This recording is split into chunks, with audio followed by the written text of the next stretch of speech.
मुझे जवाब दीजिए, ये जो आतंकवादी है, ये नक्सलवादी है, उनके पास शस्त्र और बारूद कहां से आता है? वो तो विदेश की धरती से आता है और सीमाएं संपूर्ण रूप से आपके कब्जे में है। सीमा सुरक्षा बल आपके कब्जे में है। मैंने उनको दूसरा सवाल पूछा।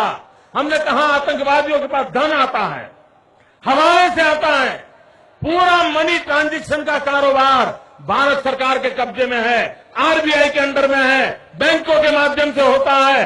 क्या प्रधानमंत्री आप इतनी निगरानी नहीं रख सकते कि ये जो धन विदेश से आकर के आतंकवादियों के पास जाता है आपके हाथ में है, आप उसको क्यों नहीं रोकते हैं?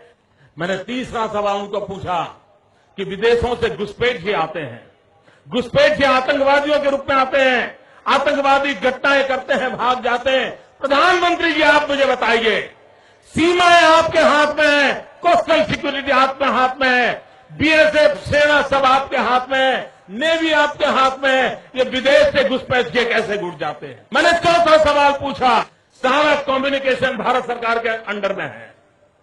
कोई भी अगर टेलीफोन पे बात करता है, ईमेल भेजता है, कोई भी कम्युनिकेशन करता है, भारत सरकार उसको इंटरप्ट कर सकती है।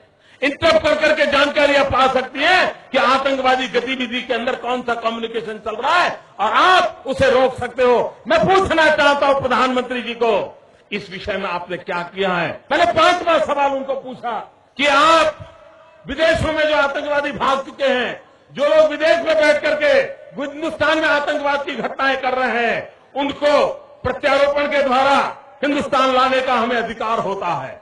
आपकी विदेश नीति में वो क्या ताकत है? एक बार इन पांचों चीजों पर कुछ करके दिखाइए, आतंकवाद जड़ मूल से उखड़ जाएगा।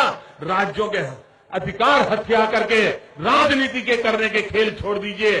भाइयों बहनों, दिल्ली की सल्तनत के पास मेरे इन सवालों के जवाब नहीं है। दिल्ली की सरकार में वो सीना नहीं है, 46 इंच का सीना लगता है दोस्तों, तब जाकर